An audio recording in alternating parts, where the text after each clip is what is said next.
everybody, welcome back to the Green Light Podcast. Boom. I was looking at the recording thing on Jackson's, and I thought he wasn't recording it because the bar was moving much more slowly than usual. So Sorry. I was like, should I come in or not? It is slightly zoomed, don't you worry, but we are fully recording, as you now hear, everyone, because otherwise people would not be hearing this portion of the show, this unlistenable portion of the show. But I'm Jackson. I'm Lauren. And what do we do here on the Green Light, Lauren? Well, we read unproduced plays and screenplays and interview the awesome people who wrote them. That's right. And we actually have a special treat for you this week because a special treat. This script is 25 pages, so it's longer than what we would normally do, but at the same time, it's not quite long enough to be one of our road trips. Yeah. So we decided, because we're probably going to do an episode that's a little different, similar to what we did for Halloween for Thanksgiving.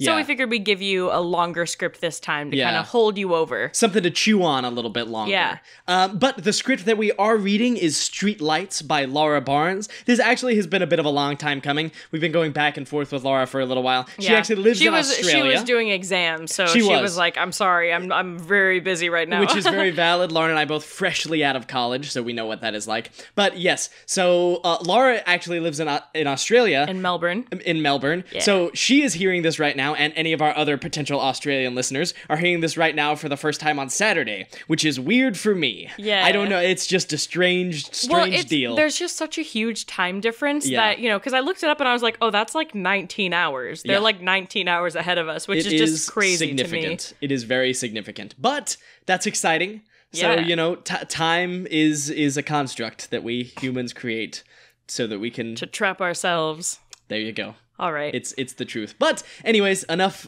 philosophical talk there. Yeah. I guess a few housekeeping things. Let's roll through these pretty quick. Follow us on social media, please, at TGL_pod. I'm looking right now to see if we have any new reviews. Cool. Actually, I think we do.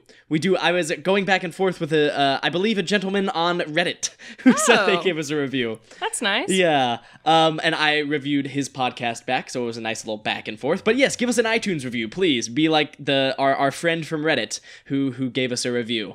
Oh, nice. Yeah, this person said that they listened to our Alien Greenlit preview episode, and they liked it. They like the trivia and our drink. So, well, good.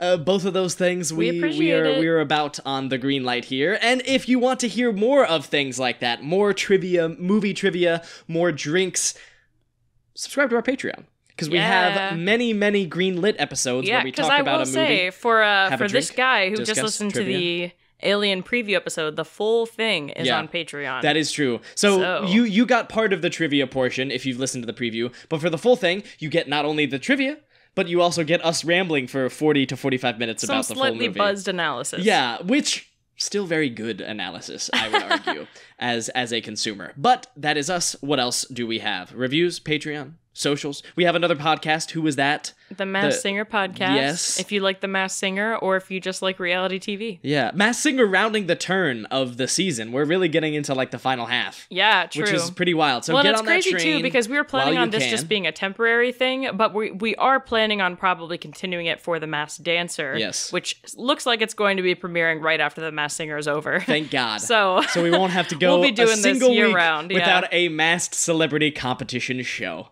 which is fantastic. All right. Anyway.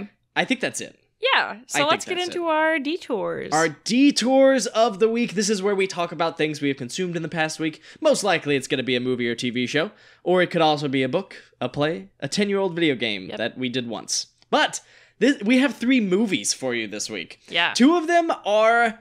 Now, I'm not going to say Christmas movies, because neither of them are strictly Christmas movies. I will say holiday season winter movies. Holiday season winter movies. I love that, Lauren. Yeah. Very PC. I'd say we sandwich the holiday movies and then have our other movie in the middle. What is that? Okay. How does that sound? Well, that would make it a non-holiday movie sandwich. That's what I meant. Because the holiday movies are the bread. Yes. Have the holiday movies as the bread of this sandwich. Okay. And then our other movie as the filling, the meat, if you will. All right. Do we want to start with our very new one or our slightly new one? Both of them are very... Oh, did that other one just also come out this year? Yeah, we're being very vague. I'd say we start with the one that I just watched, since the 2 of them we can end on that we both watched.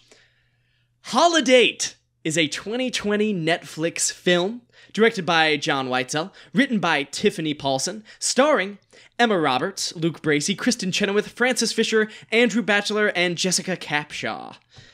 So, this movie, fed up with being single on the holidays, two strangers agree to be each other's platonic plus ones all year long, only to catch real feelings along the way.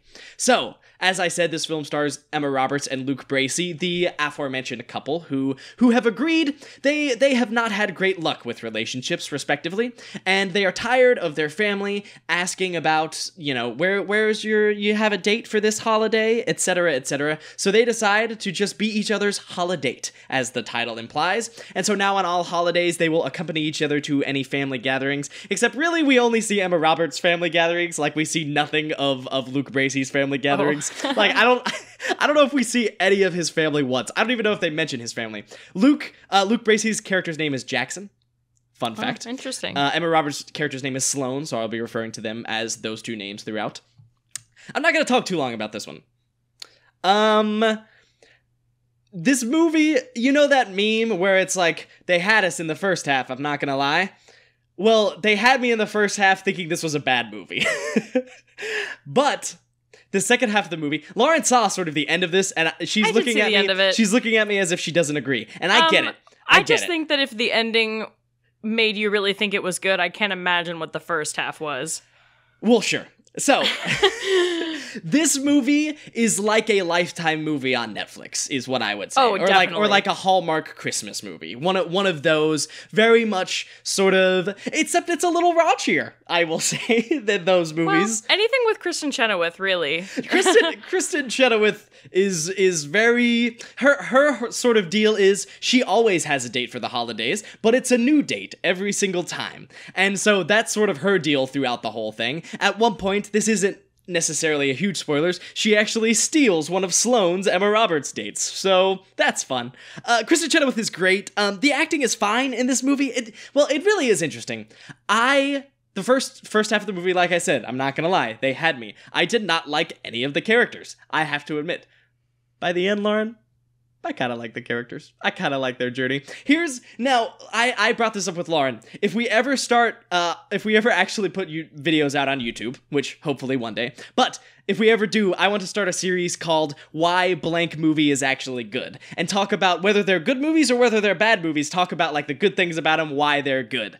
If I had to do that for this movie, I would say the audience not liking those characters at the beginning sort of in the same way as to how they see themselves. They don't like themselves at the beginning. They don't like who they are. They're not happy where they are in our life. As we go throughout the movie, as we grow, as they grow, we start to like them. They start to like themselves. I cannot express to you how hard I just rolled my eyes.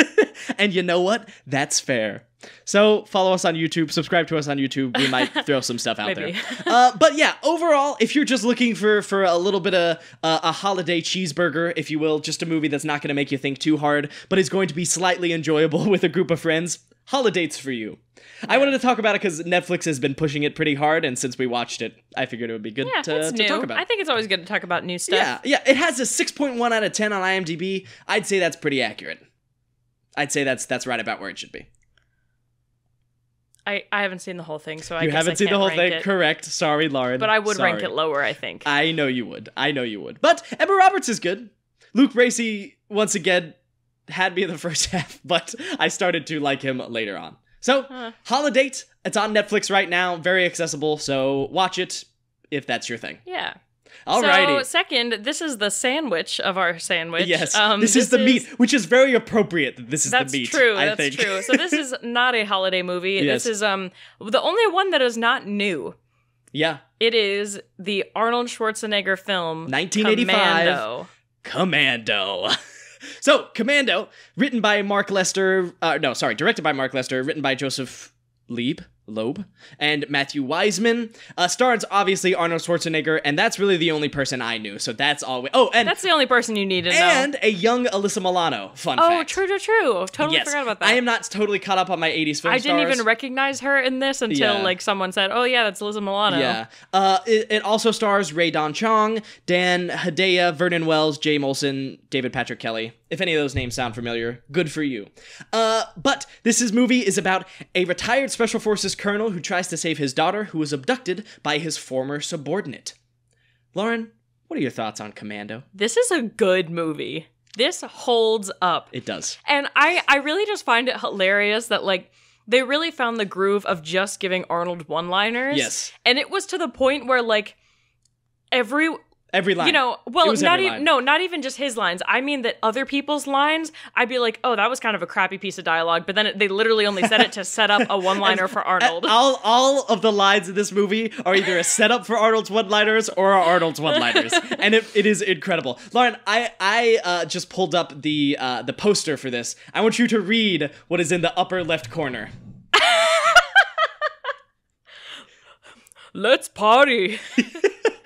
This poster has a picture of Arnold Schwarzenegger in a sleeveless vest staring straight ahead with "Let's Party" in the corner. And by "Let's Party" he means let's kill everyone. Yes. We're not going to give away the ending. I mean, you could probably guess it. Okay, this movie has a kill count comparable to probably the first John Wick movie. In the triple digits. Arnold kills... Triple digits, really? I think so. But at the end?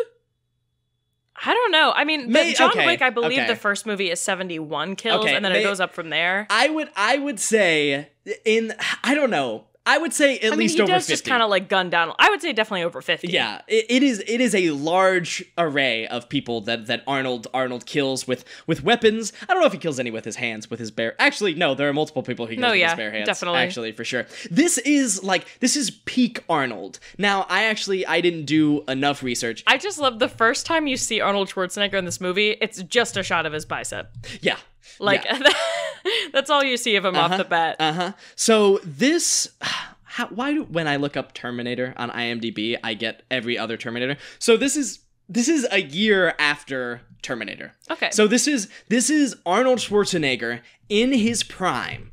Like, he is jacked to high heaven. This man who has one of the greatest physiques of all time, and you see This man did not drink water the entire shoot of this movie. You see it in this movie. He is incredible. He is Arnold. If you like Arnold, you will like this film. I feel like that's a pretty good description of it. Yeah. This was 2 years after Conan the Barbarian, I guess another one of his big films. A year after Conan the Destroyer, a year after The Terminator. So this is it is right in that wheelhouse. This is when Arnold was busy. Yeah. No, for sure. For sure. And once again, Arnold's not going to win an Oscar. We know that about him. But he's going to give you those one-liners, and he's going to deliver them in the most perfectly monotone way possible. Love it. Love it. No, it's just like Arnold Schwarzenegger is a man who has a type. Yeah. And like every movie he's in just capitalizes on it. You know what I mean? Like he is perfectly cast in everything he does. Yeah. Including Jingle All the Way. This is very good, which we probably will be talking about on the show, I would imagine. It's my favorite Christmas movie. Yeah. But this is kind of like Taken, but before Taken. I was just thinking that. I honestly enjoy it better than Taken just because I like Arnold Schwarzenegger more than I like Liam Neeson. Interesting. I mean, Arnold's that I think great. Arnold's necessarily a better actor. I just enjoy watching Arnold Schwarzenegger more. Not just because he's hot. I'd say this one is like that perfect 80s, like over-the-top action film, whereas Taken definitely takes itself more seriously. So I think it probably depends on the vibe that you're looking for. Definitely. But it's also just like, this is not even though it is over the top, it's not one of those movies that I liked because it's so bad it's good. Like, I genuinely really think it's good. No, I really agree. enjoyed it. There's some good action sequences. Yeah. You know, I actually really liked Cindy, Ray Don Chong, who played the lead female in the movie. I thought she was good. She was very much go with the flow. She was like, all right, guess we're stealing a plane now. Yeah, guess we're stealing a plane. Guess you kind of kidnapped me and stole my car, but now I'm on your side pretty quickly. Yeah. But she was good. I thought she was a good actress. I don't know if I've ever seen her in anything else, but I don't think so. She did good in this one. Oh, she was in The Color Purple. Oh, wow, cool. So yeah, this Good movie. Commando. It was on HBO Max is where we watched it. So not necessarily the most accessible, but if you have an HBO subscription, this is definitely a good one to watch. Well, and I will say too, especially if you can split HBO with other people in your house or whatever, like it's definitely worth getting because there's a lot of great stuff on there, both from their original stuff and just a lot of, you know, like a lot of movies like this. A lot of movies are on HBO. They have a lot of good classics on there. So yeah. Commando, I'm sure my father will be happy. Shout out, Dad, that we are talking about this one. Great movie. Watch it. HBO Max. Do it. Do it. Okay, moving on to our final, the top piece of bread on our Commando sandwich. Okay. I guess now we can reveal what it is. Yeah. The holiday bread. I don't know what that would be. So it is brand new 2020 film. Yes. A lot. We've been talking about, well, not just us, but everyone's been talking about it a lot. This came out a week ago when you're hearing this. Yeah. So very new. Very, very new. Jingle Jangle, A Christmas Journey. Yes. This is a 2020 film, as you know, that just came out on Netflix. A musical film, as a matter of fact. It's like a mostly black cast, and I know it has a black writer-director, too. Yes, written and directed by David Talbert. This cast is actually, I guess it's decently stacked. Forrest Whitaker, Keegan-Michael Key, Hugh Bonneville, Anika Noni Rose, Madeline Mills, Felicia Rashad, Ricky Martin, etc., etc. Yeah. So definitely some recognizable names in there. On Netflix, I don't know if I said that. Did I say that? I think so. Okay. Lauren, what do you think of Jingle Jangle, A Christmas Journey? I thought it was solid. Yeah. I thought it was a fun Christmas movie. I didn't think the music was anything groundbreaking. There aren't any songs that I really, like, specifically remember. I'm going to push back a little bit, just a little bit. I think we talked about Over the Moon? Over the Moon a couple weeks ago. Well, because I think the music in this was a little better than Over the Moon, but again, still not groundbreaking. However, I haven't seen a new holiday musical in a long time, so I appreciate its existence. I feel like, that's kind of a thing of old that really hasn't resurfaced. Well, especially live action ones. Like, I think, because, there's like White Christmas, that's really all I can think of like live action holiday musicals. Sure. Because a lot of the ones that have music are like the stop motion ones that I grew up with. Sure, like that's fair. Rudolph and Year Without a Santa Claus and stuff. Santa Claus is Coming to Town, all those good ones. Rudolph. Anyways. Okay. I think I like the music a little bit more than Lauren, and I'd say it's I like this music decently better than Over the Moon. There are a couple songs that I think I'll remember. Everyone had a good voice. I think everyone was very good. I think that's something that I guess this and Over the Moon for the most part did a good job of this. I think in some, especially live action movies, they cast people who can't sing. Correct, and it makes me angry. In case you couldn't tell, it makes Lauren angry. But I thought I'm adding you, Ryan Gosling, including people who surprised me, like Forrest Whitaker. I was surprised at his voice. Yeah, and one of his songs are actually the ones that I have stuck with me so far. This is a lot of fun. It has a lot of that joy, a lot of that wonder that you're looking for in a Christmas. And it's a Christmas musical. I thought the choreography was outstanding. Yeah, I thought the choreography was good. I really liked the choreography. The characters are good. The story's good. I thought the main little girl was really good. She was fantastic. I thought she was great. The only people... Okay, because this is like kind of a story within a story, right? Yeah. So there's like two kids and a grandma that we see pretty much just at the beginning and the end. Yeah. And TBH, I thought the kids were kind of terrible. Those two kids. And granted, we see them for probably a total of 3 minutes. But I just don't think they were necessary at all. Yeah, I mean, I didn't need it to be a story within a story. Sure, I guess it sort of adds to that, sitting around a fire reading a Christmas story together. But then at the end, they were just like, here's this factory that somehow you've never noticed before right out the window. I was like, okay. Yeah, that one was kind of wild. Also, I will say this. It says Jingle Jangle, A Christmas Journey. It's not really Christmas. It's more like snowy weather. It's like, this one is like a winter movie. I don't know. Do they mention Christmas that much? I think they might have like a little bit of Christmas decorations. They mention that he has to have the money or an invention by Christmas. But it's just like, yeah, I wouldn't say it's really about Christmas. Yeah. It's interesting. I mean, you could still consider this a Christmas movie. I guess he is a toy maker, so like that sort of goes along with the Christmas theme, but still very good. Yeah. This movie is cozy to the max. Yeah. I also say one person I really want to highlight, I don't know the actress's name, but the male woman. Oh. The very thirsty male woman. She was great. She was great.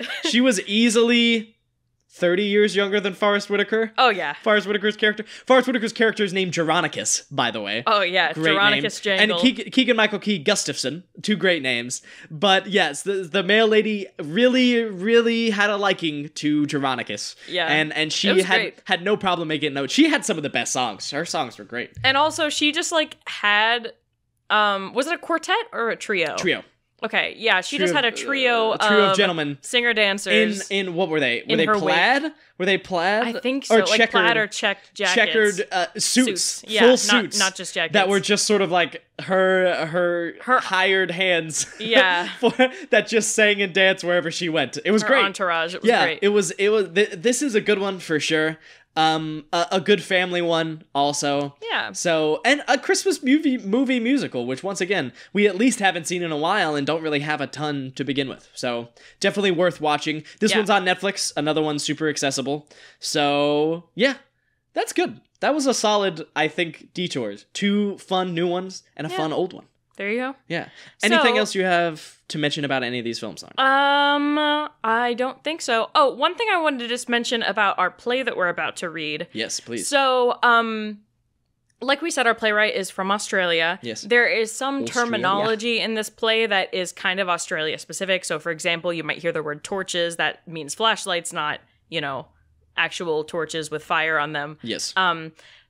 We did, just because it is kind of long, we did get the okay from her to just use our regular American accents so we don't sound ridiculous because, our Australian accents are not quite realistic. Shrimp on the barbie. Okay. Yeah, it's bad, in case you couldn't tell. Anyway, but yeah, so just so you know, if you hear something that sounds a little bit strange or some lingo that sounds a little bit strange for an American to say, that's why. Yes. But yeah, when we come back, we'll be reading Streetlights by Laura Barnes. And by the way, this episode, once again, banger. This one's a banger. Yeah, the interview's really solid too. And the so make sure you stay tuned. Banger. All right. See you soon.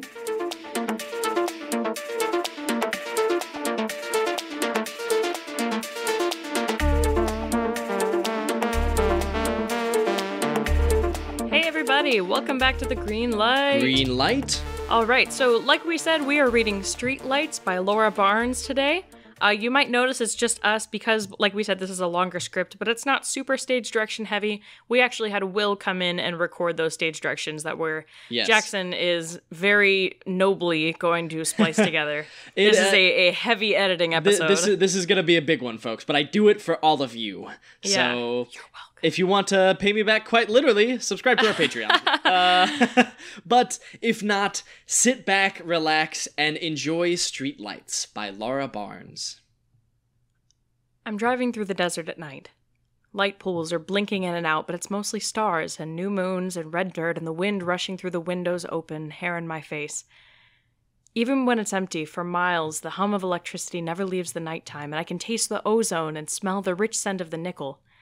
It hits the back of my throat, seeps into my bones, and I can't forget where I am. It tastes like blood.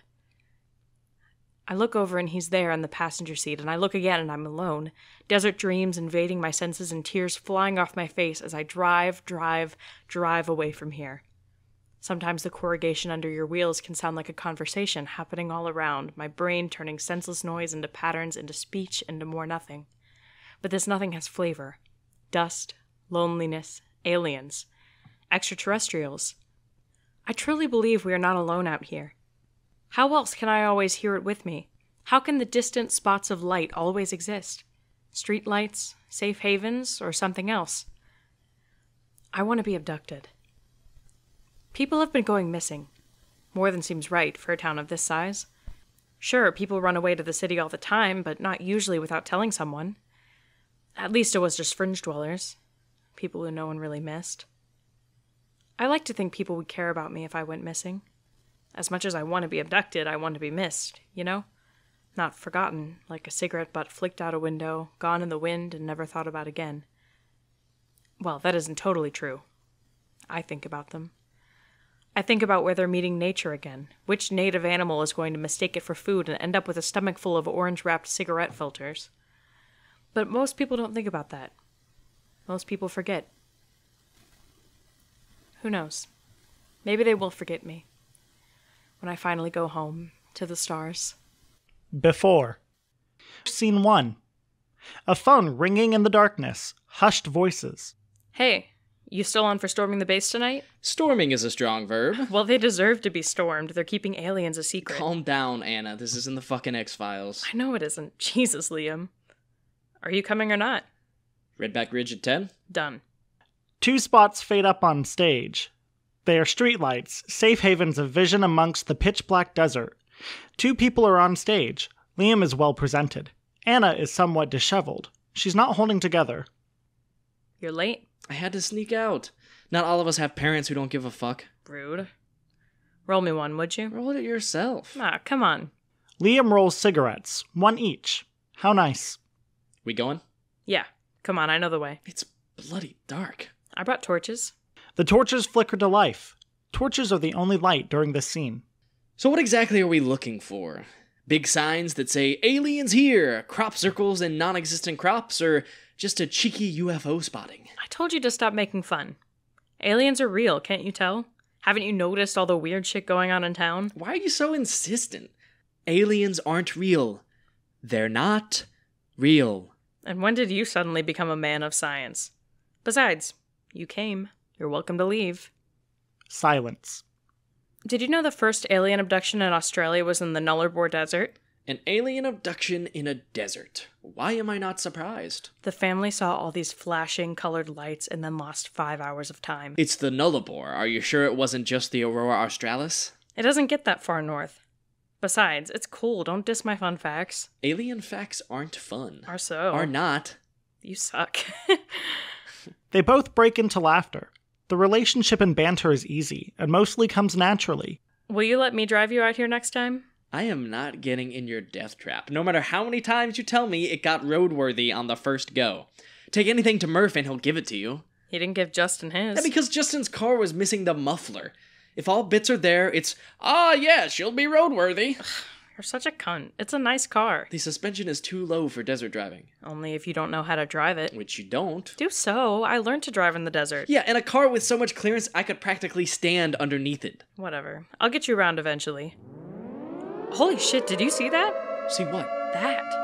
Sirens blare. Blackout. Scene 1. A phone ringing in the darkness. Hushed voices. Hey, you still on for storming the base tonight? Storming is a strong verb. Well, they deserve to be stormed. They're keeping aliens a secret. Calm down, Anna. This isn't the fucking X-Files. I know it isn't. Jesus, Liam. Are you coming or not? I can't. Sorry. Lexi's coming over. Oh, okay. Scene 2. Streetlights are back. It is normal.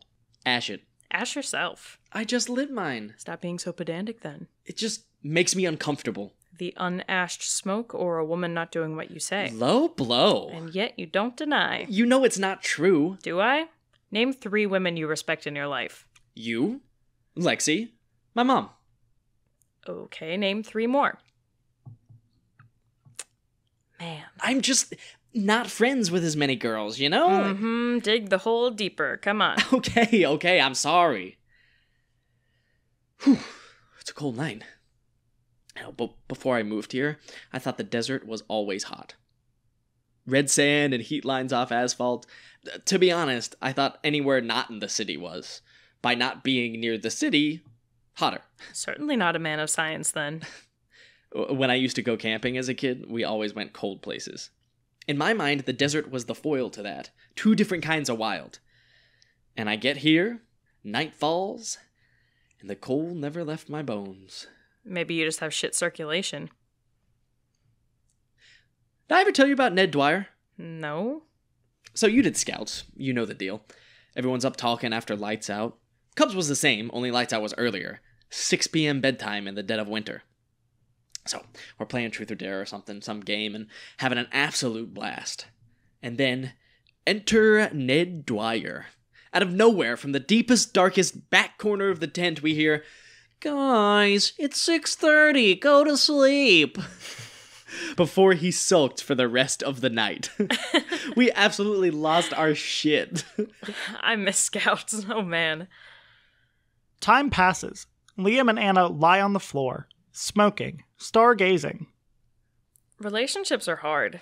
Relationship is a bit of a strong word, isn't it? Besides, they'd be probably less hard if you'd stop sleeping with him. Don't. I'm trying to stop. So, stop. You say it like it's that simple. It is. What's your perfect partner? Like, the most ideal person you could ever be with. Your dream girl, or guy. Well, not my ex. Someone who's... Static rises and overtakes the conversation. Scene 2. They sit facing each other in the streetlights. This is an honest conversation. Why aliens? What? Why aliens? Why not Bunyip or Australia's answer to the Bigfoot? Well, I've always believed in aliens. Ever since I was little and my dad read me a picture book about visitors from Mars. The universe is bigger than the mind can comprehend, so it only makes sense that something's out there. But why not anything else? Well, I was always kind of into David Duchovny and Gillian Anderson. No, it's because of the how big the universe is thing. Whilst, like, the Australian folklore could be true, sure, I could believe in it, I feel like aliens have science on their side. And when did you become a woman of science? Shut up. I may have failed year 10 physics, but I could tell you space facts all day. Like, did you know there is believed to be at least 200 billion galaxies in the universe? Or that the biggest star we know of is 100 times bigger than the sun? And that when the sun dies, hopefully all of mankind will have already destroyed itself into extinction through global warming, because by golly, that won't be a fun death. That's why I don't want kids, so I can't contribute a bloodline to the heat death of the sun in a billion years. That's bullshit. It's not. Ask my mom. Or, don't. Please don't. Just take my word for it, okay? I reckon I still want kids one day. They can make their own choice about our bloodline and the heat death of the sun. I know Lexi wants kids. Since when are you and Lexi dating? We're not. Well, not yet. Not yet, huh? Anna is trying to hide how much this terrifies her. She succeeds in obscuring it from Liam, but not the audience. Liam is oblivious anyway, now lost in thoughts about Lexi. Scene 3. Liam and Anna lie together, space between them. They're watching the X-Files. The audio from Season 1, Episode 1 is played. Mulder and Scully meeting for the first time. Liam echoes Scully in bolded moments. Anna echoes Mulder, also in the bolded moments. Sorry, nobody down here but the FBI's most unwanted. Agent Mulder. I'm Dana Scully. I've been assigned to work with you. Oh, isn't it nice to be suddenly so highly regarded? So what did you tick off to get stuck with this detail, Scully? Actually, I'm looking forward to working with you. I've heard a lot about you. Oh, really? I was under the impression that you were sent to spy on me.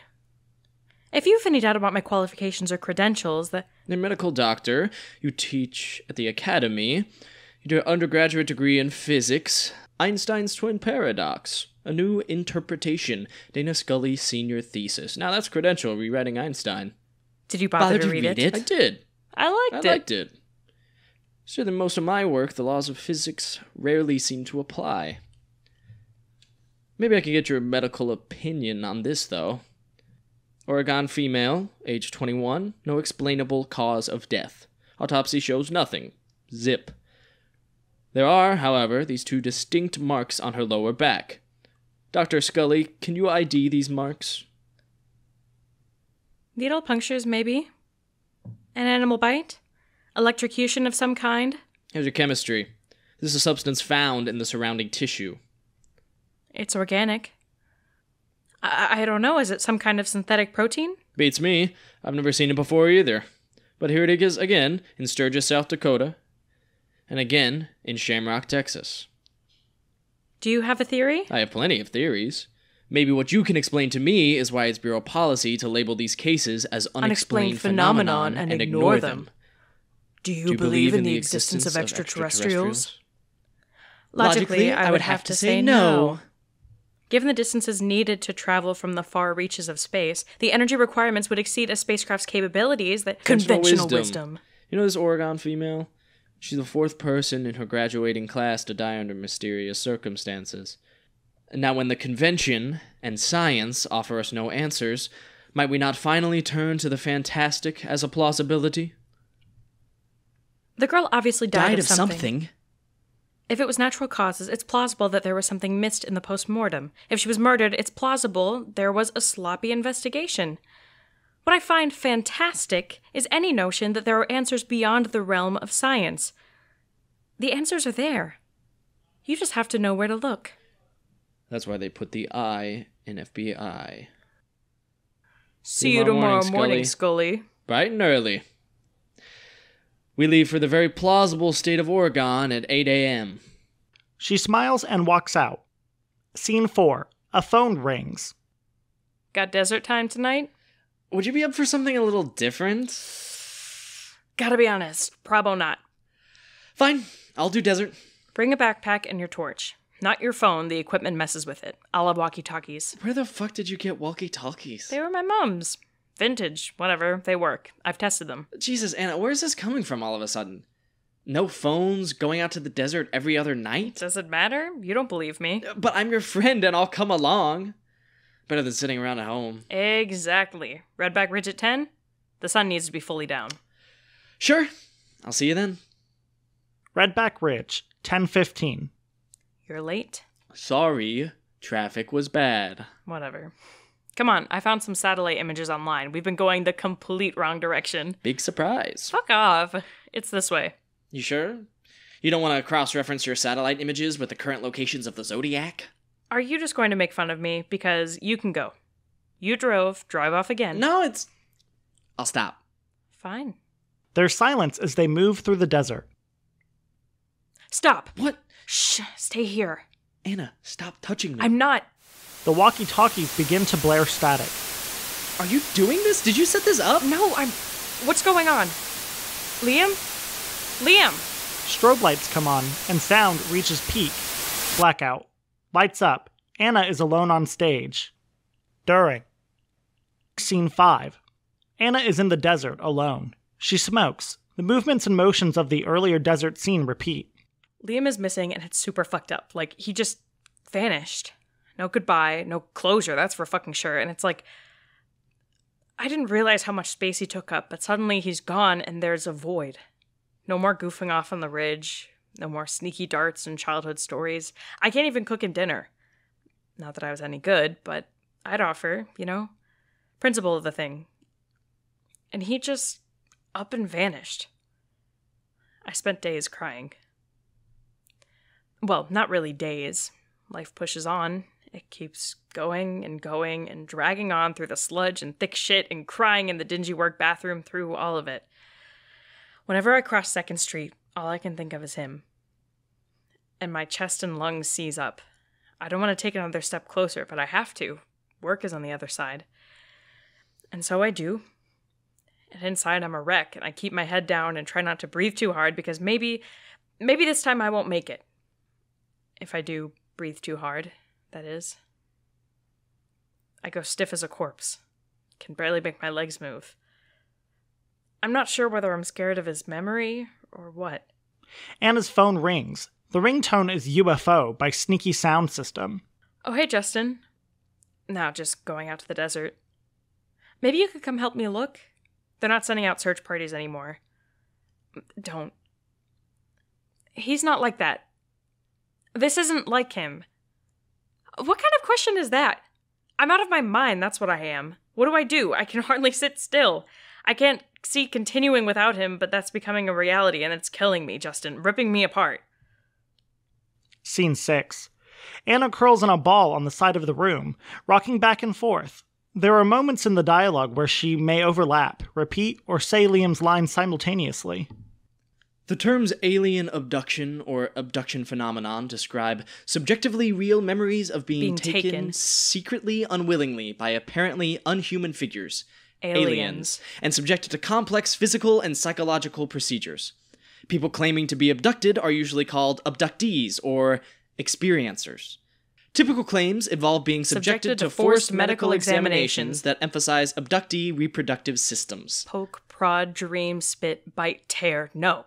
Abductees sometimes claim to have been warned against environmental abuse and the dangers of nuclear weapons. Most scientists and mental health professionals dismiss the phenomena. Fake. Describing the experiences as deception, suggestibility, personality, sleep paralysis, psychopathology, psychodynamics, and environmental factors. The first reported abduction in Australia was the case of the Westall family in 1963. While staying in a tiny outpost in the Nullarbor Desert, Gail Westall and her 3 sons noticed mysterious lights emerging over a nearby ridge. Flooring the car to get away, the family reports it was pulled into the air. Their next memories are of arriving in the next town 5 hours later. A Westall son stated, "When the car went up, it felt like my brain was being sucked out." Skeptics dismiss this as a freak weather occurrence or drug-induced fantasy. Liam leaves the stage. Anna unfurls. I cross the town and I can't breathe. Everything reminds me of him, like I'll turn the corner and see him. It's irrational. I cross one street and he owns it. In my mind, he owns it and it squeezes my chest until I can't breathe. Like I'll vomit my insides out from me and my eyes will bulge and my skin will peel back and expose every raw, fresh nerve. Blood pouring, screaming at air. There's a shallow grave at Redback Ridge. I know it's there. I saw it. The desert stretched for miles and miles and miles, and I walked through it, through brush and sand and loose rocky outcrops. I found the grave, and I dug, and I uncovered, I don't know, a body? A shift. Sand, grit, cold, Redback Ridge, lights, so many lights, cold, ozone, metal and nickel and sharp, red dirt buried underneath my fingernails, and I dig, and I dig, and I dig, and I need to find what's in this grave. I need to find it now, or else I don't want to get used to it. Liam lies on stage. He is the alien body. There are sudden klaxons. Area restricted. This area is restricted by...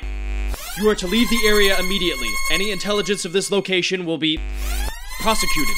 Leave immediately. Trespassers will be prosecuted. Area restricted. This area is restricted by... You are to leave this area immediately. Any intelligence of this location will be... prosecuted. Leave immediately. Trespassers will be prosecuted. Scene 7. Anna exists in a void. Her room, her mind. A shifting, glitched version of Sneaky Sound System's UFO plays. Anna dances. Anna digs up the body. She speaks as the song plays. As the song approaches its end, a static hum rises up. I'm in the desert and this can't be it. This can't be the body. My ears are still ringing from the klaxons and patterns are dancing from the lights and I trip over a hand and I have to dig. I scrape the dirt, shove aside the dust, ignore the red growing under my fingernails. I think I can see a face, but it's dark and I don't have a torch and I do not wish for light and I pray that this is someone else's body. I pray that he is alive. I pray... Lights are blinking across my vision. Is it a trick? No, there are lights. There is wind. I am weightless. The lights are above me, but I won't believe it. I am the least skeptical person in this entire town, and here is proof staring me in the face, and I won't believe it. I don't want to believe it. I don't want a fucking UFO right now. I just want my friend back. Why did I think I would be vindicated? I'm not vindicated. He's here in a shallow grave, and there's something above me, and I am just empty. After. Scene 8. On stage, a gurney. Liam is in it, unconscious. Anna sits next to him on the phone. Yeah, just out in the desert. Wandering, delirious. They induced him when they brought him in. Dehydration, yeah, but also really didn't want to come in. I haven't... Okay, hold on. Anna rummages for a stethoscope. Okay, 2 secs. She places the stethoscope on his chest. She is shocked. Frantically, she moves the stethoscope all across his chest, before going back on the phone call. Justin, he has no heartbeat. I put the stethoscope on his chest and all I hear is static. No, he's not dead. Like, static. Literal static. The phone slips from her grip. What are you? Scene 9. I don't understand what's wrong with him. He has no vital signs, nothing we can pick up. But he's alive. His chest is rising and falling, and he is warm, and you can feel his pulse. But when we use the stethoscope or any equipment, it's just like static. There are no results. I've never seen anything like this in my 30 years of medicine. But what about the bruises? They're all over his chest. I wish I could explain it. It is a mystery. It's very similar to the patterning we see after the vehicles on pedestrian collisions, without any of the associated internal injuries. Scene 10. Anna speaks to Liam. I can't make sense of it. Of you. You're back, but you're wrong. Not that... You went missing. Of course it's not back to normal in a snap, but this is something else. I look at you and it's like looking at an oil slick. Shiny and slimy, something inhabiting a husk. That's the only explanation. I'm fucking angry at you. How could you go and do this without me? But even doing it in the first place, I'm angry. Betrayal, that's what it is. This was my dream, and you take it and you fuck it up. You come back wrong and not and unreal. Scene 11. Lights flicker and go off. Liam is sitting up as they come back up. He opens his mouth and an inhuman screech comes out. It is directed at Anna. Lights out. Lights up. He is laying down again. God damn it. God damn it. God damn it. Could this have happened a month later? God, that sounds selfish, but why now, Liam? I have exams. Is it my fault? Were you angry at me? I'm not angry at you. We can fix this. I'm sorry, okay? I didn't mean anything by it. I'll change. I'll be better. I'll apologize. I feel bad. Platitudes can't fix this. I've got nothing left in me. You had enough left to be nasty. I didn't mean it. But you did it. But you know me. I wouldn't. Yes, you would. Yes, I would. Only you're usually my partner in crime. There was only room for two. God, I hate you. She was so hurt. And what about me? Blackout. A static drone. Scene 12. The gurney has moved. Anna lays on it. She is fitful and convulsing. Liam stands at the sides and watches blankly. You knew. I knew. You didn't. I knew. And yet... I never. But... What? You knew. I should have. No. No? But I tried. It didn't. Didn't it? Selfish. That's selfish. I thought. We shared a bed. We're friends. Are we? Not anymore. No. Were we? How could... Were we? Were we? All gone. I think that's best. Every conversation. If I'd realized... Every story. I didn't mean... Every thought. If I could... Sound reaches peak. Dirt. Blackout. Scene 13. On the phone. Hey, what are you up to tonight? I finished work at 7, so I figured we could grab a bite and head to the ridge. Can you do before 7 at all? Lexi's coming by at 8 and I need to get ready. You know what? Never mind. Don't know why I bother anymore. I know I've been a shit friend recently. Yeah. I'm sorry for not believing you. Yeah. It's only... There's a shift. She's so nice. Really great. I see her and it's like the world lights up. Well, Lexi's coming over. We don't sleep much when she's over. I forget the timing. Need to work on that. And me and Lexi kind of have a thing. I met her friends. They like me. They're kind of, well, becoming my friends now. It's really nice. You know, sometimes friends and significant others don't get along. I mean, really, really like her. That's normal, to have difference. So I think it's best if we don't speak anymore.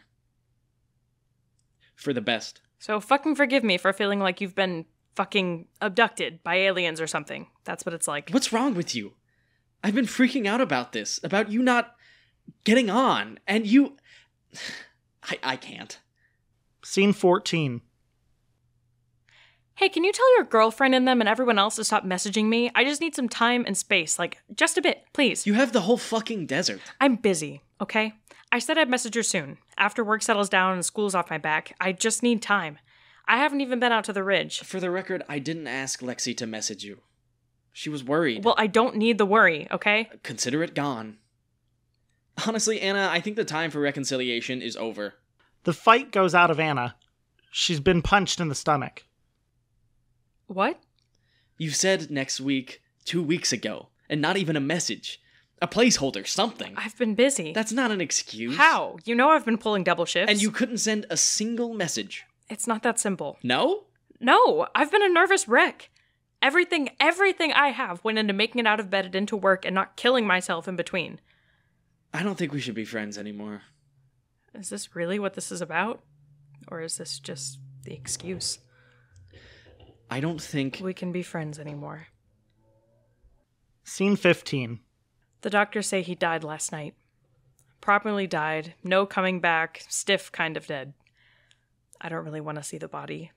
I'll wait until the funeral and throw my handful of red dirt and just...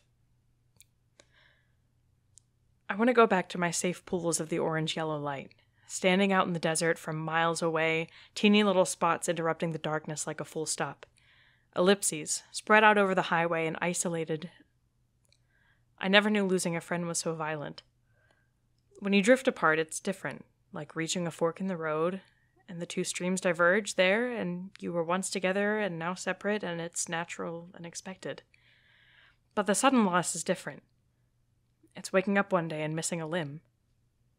Scene 16. Sneaky Sound System's UFO plays in the background, getting louder over the course of this scene. It's a direct foil to Anna.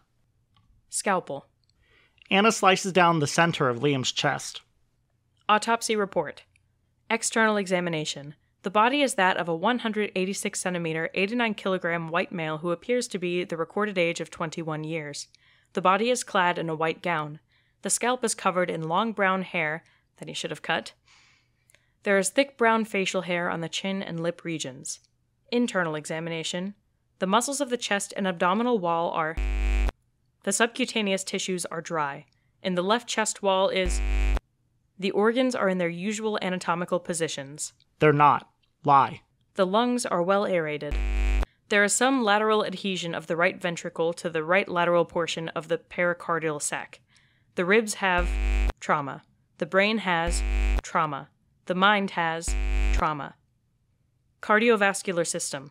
The heart is missing. The chest cavity has multiple incise stab wounds present. The heart is missing. The heart is missing. The heart is missing. The heart is... Neck. I always fucking hated his neck. Blackout. Interlude. Lights flicker, and Liam sits up in bed. Lights flicker back, and he sits down. Scene 16. Continuation of autopsy. Scalpel. Interior organs. None of the subject's internal organs appear in the correct position. It appears they have been removed and then replaced. All vessels appear to be connected. Bodily function could be considered normal if not for death. There is an abnormality in the cardiovascular system. The heart is missing. It appears to have been removed with clean incisions. Medical accuracy. End of interior analysis. Scene 17. Are you scared of me now? I was. Then I saw inside you. I don't think I am anymore. The static is comforting now, like white noise. You vanish or fade, and I'm calmer now.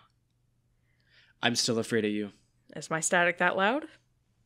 Block it out. Just forget we ever had anything. You can do it. You'll find it easy.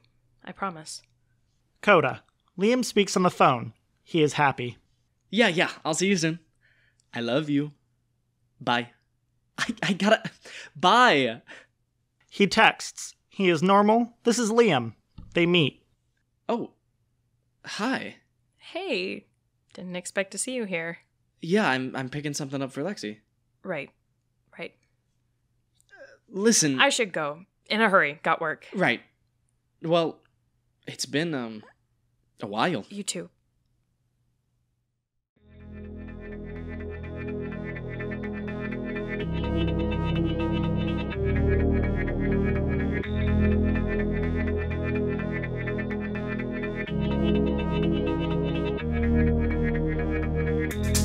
Hey everybody, welcome back to the Green Light. Green Light? We are here with our writer of the week, Laura Barnes, who wrote Streetlights. So, Laura, how are you doing? I'm pretty good. The weather's really nice here, so I'm pretty glad. And now tell everyone where here is for you. Here is Melbourne, Australia. So that is amazing. It is going on. Yeah, Greenlight International Edition. There you go. It's Monday in Australia, right? Yes, it's Monday. That is something that I understand theoretically, but will never be actually able to wrap my mind around, because it is still Sunday here in LA. It is. So that's just we're time traveling here on this episode. Lots of supernatural things here on this episode. So without further ado, let's jump into it. Give us your writer origin story, Laura. How did you get started writing? Oh, man. So I've been writing since I was a little kid, and kind of on and off, and like English was always my best subject in school kind of thing. And then I started working in the backstage side of theatre and started being like, whoa, I really like plays. And while I was overseas, I started trying to write scripts, and initially they were film scripts, and they kind of were slowly evolving into stage shows until I eventually Streetlights was the first full-length play I actually wrote. Oh, wow. Yeah, and it took probably about 4 years from like idea inception to actually executing it, and went through like a lot of changes, but yeah, that's kind of where I started, and it's mostly working in theatre has been really helpful for me. That's awesome. Yeah, absolutely. Wow. I am impressed that this is your first full-length play, because I'm a big fan of this one. The same thing. Yeah, totally. But you can tell that also a lot has gone into it, which makes sense for sure. that long writing process. But kudos to you for this being your first play. Wow, yeah. That's impressive. Maybe my first full-length play will be this good. Who knows? Whenever I get to writing it, maybe. There you go. So we have, well, specifically, I had a couple of different theories of what happened in this script. Lauren's been labbing up some theories. Right. Lately. So my main theory is that, he was never actually abducted by aliens, and this is just sort of a metaphor she's come up with to deal with losing his friendship and growing apart from him. But after reading through it again, because I read through it a second time to write the questions, and then of course we're going to read through it again to record it, I had thought maybe there was something with, so we have that scene right at the beginning that happens twice, right? And goes a different way the second time.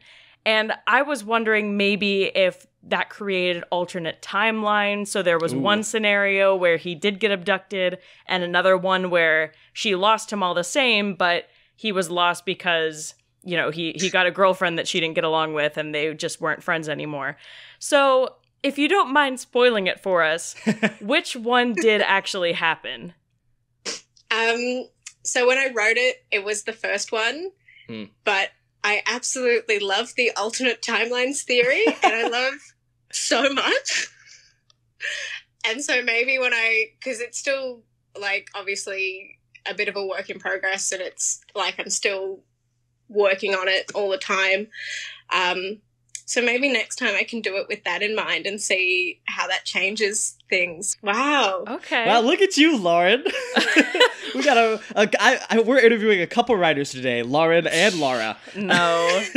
No, that is really interesting though. And I guess it's it's cool, and just thinking about how that changes the story depending on which one is true, whether it is just in her mind, or whether it is like there are these two alternate universes, or whether it actually does happen and he does get abducted, I think that's sort of a cool way to take it. And maybe depending on the production is taken in one or another one of those directions.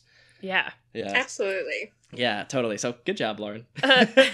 So moving on a little bit. So this is there are a lot of abstract moments, and this is a pretty abstract piece overall. So what do you sort of envision for, like, the design of this play? Like, are there different backdrops with the different light changes, or is this just sort of like a straight up black box with, like, black boxes on the stage, something like that?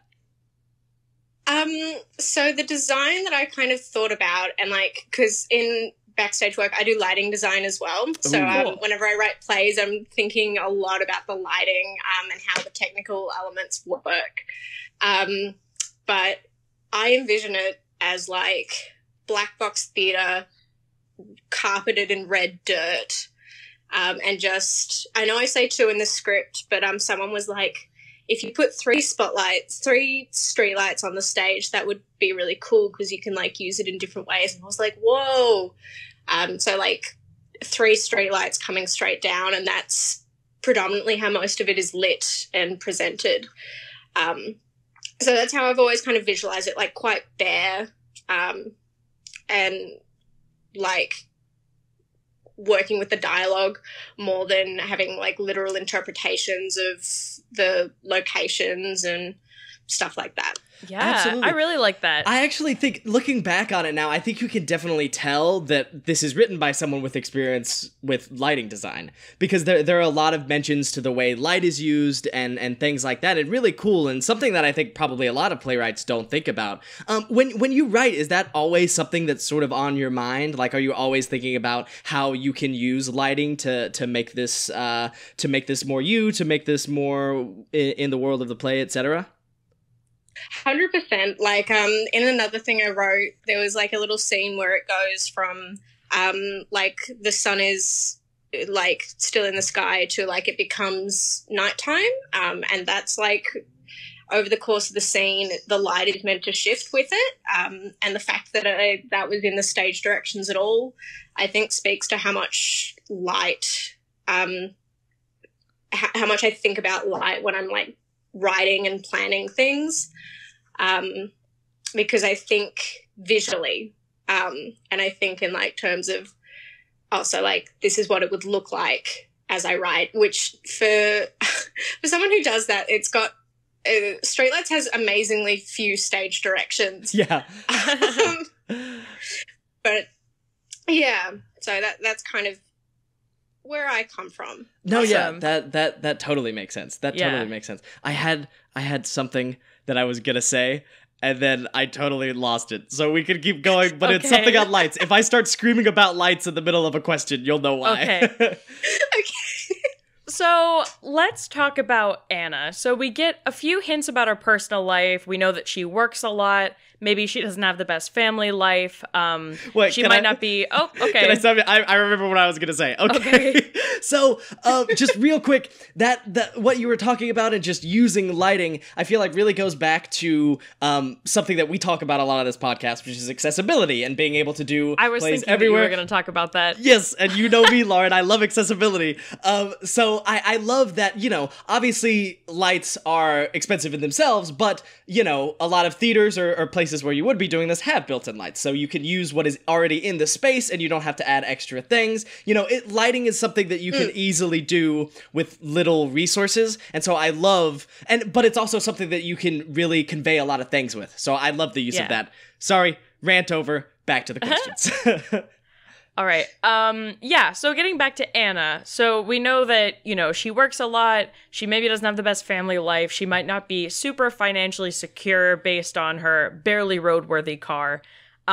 So all of this about Anna, why has she fixated on aliens so much?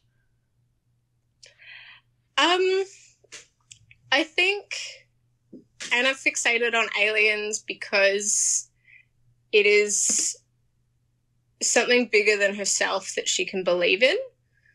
And something probably deep down she knows will never, be confirmed one way or the other. And so she can hold on to that, that kind of in-between space, and defend it. That's where the aliens comes from. Also, I wanted to write a play about aliens, so it's like a little bit of that too. It does fit in. Yeah. Totally. Both of those answers are great, but that first one was awesome. I love that answer. Yeah. I love, and that speaks to, I feel like, a lot of our desires as human beings. Yeah, we just want to have something to believe in. Yeah. For sure. Man, great answer, Laura. Wow. Great answer. All right, now we talked about Anna. Let's talk a little bit about Liam. So, obviously we see Anna suffering a lot from the loss of their friendship, but there are also hints that, Liam really misses her too and misses what they had. So talk more about their relationship and about what Liam is going through in real life over the course of the play. So in the very first draft, there was a lot less hints of Liam missing her, and Liam was a lot more, I think, one-dimensional and more just a thing that was happening to Anna rather than a friend. But as I developed it more, he became more of a real person and more of a, like, someone who is really, really torn because they love their friends so much. And they've been friends, they've been best friends, like, for ages.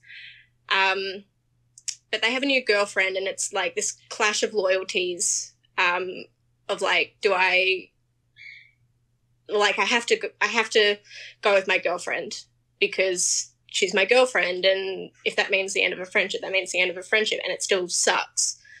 But yeah, totally. Well, yeah, I think one thing I was specifically thinking about in terms of Liam missing her is, you know, we see that conversation between them that is most likely not just in Anna's head, where he says, you know, he's worried about her. Lexi was messaging her because she was also worried. You know, he kind of just really wanted her and Lexi to be able to reconcile a little bit so that, you know, they could all hang out together and they could all be friends and their friendship didn't have to end. Yeah.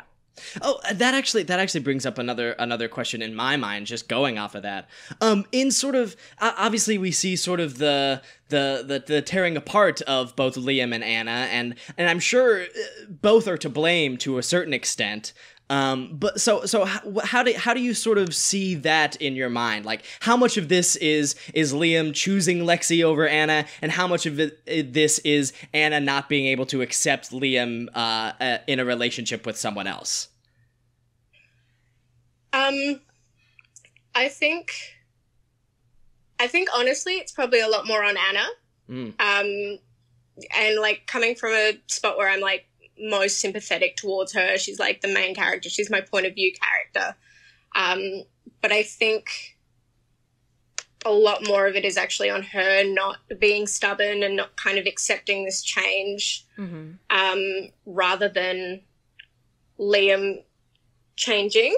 And that if she found it within herself, she could still be friends with him. She could accept the shift, and it's her stubbornness and her kind of fixation on what was that has actually led to the end of the friendship more so than anything he's done, because he hasn't really done anything. Like, he got a girlfriend.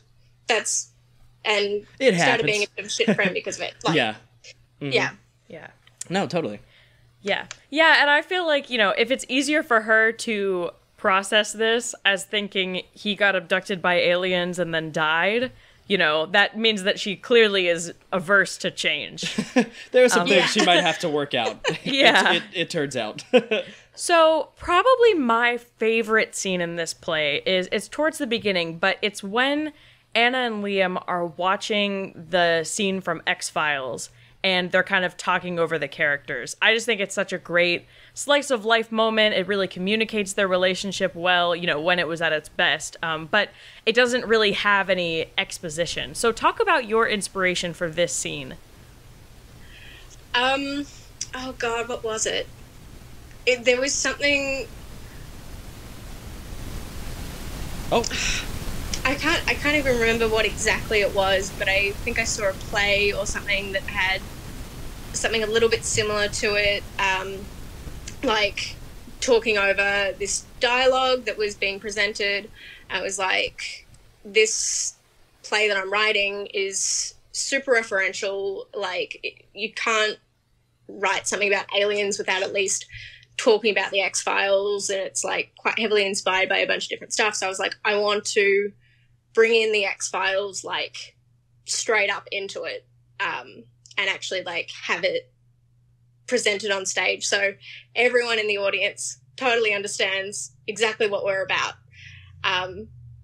So, yeah, it was part of that. And also just that first scene where they're meeting in the X-Files is really so strong, and it's such a good part, like, bit of television. Yeah. That I thought it would just really round out at least the opening of the play. Yeah. For sure. Yeah. I'd also kind of like to talk about, there's another part that is a pretty big deviation from the rest of the play, which is the autopsy portion. So Anna is sort of, she sort of just has this monologue where she's kind of doing a virtual autopsy of Liam. So what was your inspiration for that? So the inspiration for that is I developed this shorthand for the feeling of when you see someone that you used to know, but you aren't close with them any longer, but you can still kind of recognize all their tics and all their, like, you still know them intimately, but you can't use that intimacy anymore. And I call it weird corpse because they're kind of dead to you in a way. And it's a weird sensation. So for me, it was like being like, this person is experiencing weird corpse. How do I, like, make that a physical manifestation? By, like, making a really uncomfortable and, like, weird autopsy and making him a literal corpse. So, then just feeding it into the metaphor. Yeah, I really like that. I love that too. That's so cool. Yeah. Alrighty. That was our last question about the script. That was Streetlights. Now we have some questions for you, and we're going to start out with a tough one. So, we get to hear a lot about whether Anna believes in aliens. So now, let's hear from you. Do you believe that we are alone in this universe, or do we have some space neighbors that we haven't discovered yet? 100% we have space neighbors. Ooh, okay. Oh, I agree. A strong 100%. 100%. I love that. Yeah. Well, I cannot believe out of the billions of planets out there that we would be the only one that has, like, some form of intelligent life, It doesn't make any sense. Exactly. Like, to think that we're alone. The universe is so big. It's like, come on, guys, there's something there. Yeah. Yeah. Absolutely. So did this belief pop up before you started writing this play, or did you start writing it doing okay. So it was before. Quick yes. Okay. The inspiration it's for 100%, it. like, since I was like 13, I've believed the universe is too big for us to be alone, basically. And then the X-Files happened and I was like, yeah. It's like, there it is. The X-Files was an awakening for you, yeah. Yeah. No, and some people might think of that as like a scary thing, but I don't know. I think it could potentially be a scary thing, and what a lot of movies tell us is it's a scary thing, but it also could be a comforting thing, Maybe we aren't alone in this universe, and maybe that's good instead of scary, There you go. Lard just gave me a look like, all right, settle down there. So this script, of course, it has a lot of sci-fi elements, but I kind of, I guess, consider it to be a little bit more of a drama, just based on the theme at its core. So do you have a favorite genre to write in? I think probably drama, and really exploring, because, like, this is really exploring the loss of a friendship, which is, like, a fairly, like, closed off thing. And I tend to, like, take small things like that and go into them and, like, expand them through metaphor and stuff. So drama is definitely where I kind of lie. Cool. And what's it like? All the metaphors and analogies, all that you use in here, I think, especially as we talked about them more, really, really shone through, and I really enjoyed them. So, yeah. Oh, thank you. Yeah, absolutely. So let's talk a little bit about some scary things happening in our world, I guess. So, obviously here, California and in the States as a whole, the coronavirus has not been handled in a great way, but we just wanted to ask you how you're doing right now in all of this craziness. How is Australia doing? And, like, how have you handled creating art during this sort of crazy time? Well, I'm super proud. So today is Melbourne's 17th day in a row of no cases and no deaths. Wow. Yeah. I'm shook. I am of course very excited for you, very excited for Australia, Melbourne. But also jealous. Also very jealous. Yeah. It took us a long time to get here, but we finally got here. But it's been really hard creating art during the lockdown because theatre here isn't isn't happening. It just straight up isn't happening. It's not even, I don't know when it's on the horizon anymore. So it's kind of creating art without a date or without a goal in mind, because like when I wrote this, I had a theater that I had in mind that I wanted to like present it at. And like, so I had that goal and that drive pushing me towards it. And now there's just like nothing. And I think the last thing I properly wrote was I finished it kind of in April. So like the start-ish of the pandemic, and everything since then it's just been bits and pieces, because putting together something that I have to like think about Zoom or think about like, oh, if this can't get presented in a theater, how can I present this? And so it's suddenly all these other, if I want to make art in this COVID world, I have to change the way that I make art. So that's been really difficult to reconcile. Yeah, I think that's something that kind of gets overlooked, because, you know, obviously and very validly people talk a lot about, you know, just the mental health struggles that a lot of people deal with, whether you're a writer, actor, whatever. Just being an artist during this is tough in that way, but also, like you said, just writing and or creating something without knowing whether or when or if you will ever be able to present it to an audience. Yeah. You know, as much as we all love the process, it's hard when you're not sure when you can have a product, right? You know, and so having those two things having to exist simultaneously, I think is very important in creating art. So it is tough, and I'm glad you brought that up, because like I said, I feel like not a lot of people talk about that aspect of it. But congratulations to you. Congratulations to Australia in handling the coronavirus well. Hopefully we'll get there soon. Hopefully we'll get there someday. Yeah. I feel like the vaccine will come first. Oh, it 100% will. Yeah. It 100% will. Yeah, we so there are a lot of other places in the country where they're less strict than LA County, specifically where we are. Yeah. But, you know, I work at a restaurant, and we're still, you know, only being able to serve people outside, only like 6 people at a time, stuff like that, which I think is definitely the right move. But, you know, there are a lot of people who are like, oh, well, over in Orange County, I can eat inside and I can bring 12 of my friends, you know, and it's like... those are our neighbors. Like we need to take care of each other. Those you know? are the scary neighbors we need to be worried about. There you go. Really. Actually, in having this conversation, it did bring up a question. And you know, talking a little bit about that process versus the product. Which person do you consider yourself to be? Someone more focused like on the process aspect of it, or on like the product aspect of it? That's so tough. I think the process of this was really valuable to me. Valuable to me. And it went through, I didn't write it in order. I kind of wrote the drama scenes together, and then the like weird scenes together, and then almost like printed them out and like jigsaw puzzled them together in a way that made sense. Yeah. So the final, I'm really proud of the final product, but it's also like, the process was so involved and so rewarding that, like, 10 out of 10, I would write a play like this again. Yeah. Yeah, no. It's kind of like your baby a little bit. Yeah, exactly. Yeah. You love watching it grow. Yeah. Yeah. It just took 4 years to make. Yeah, exactly. I always love that question. The first time I think I really ever even considered it seriously, I guess, was during a rehearsal my senior year of college. And during a play that I was in, the Language Archive, Lauren, you came and saw it. Our director, we had one of those rehearsals where it was very relaxed and sort of a get to know you type rehearsal, like cast bonding, if you will. And she asked us that question, like which do you consider yourself?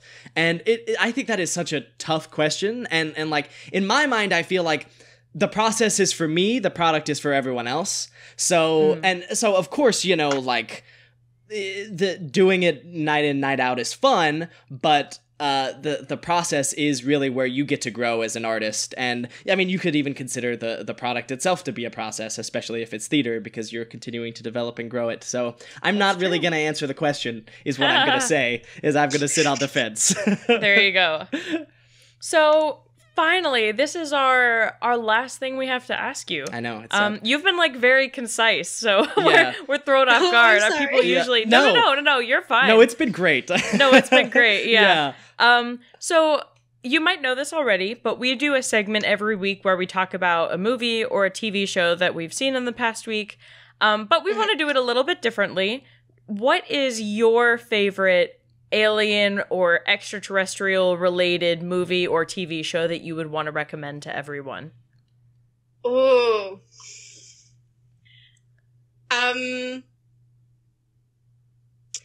So I'm going to go a little left field Yes, here. we love it. Because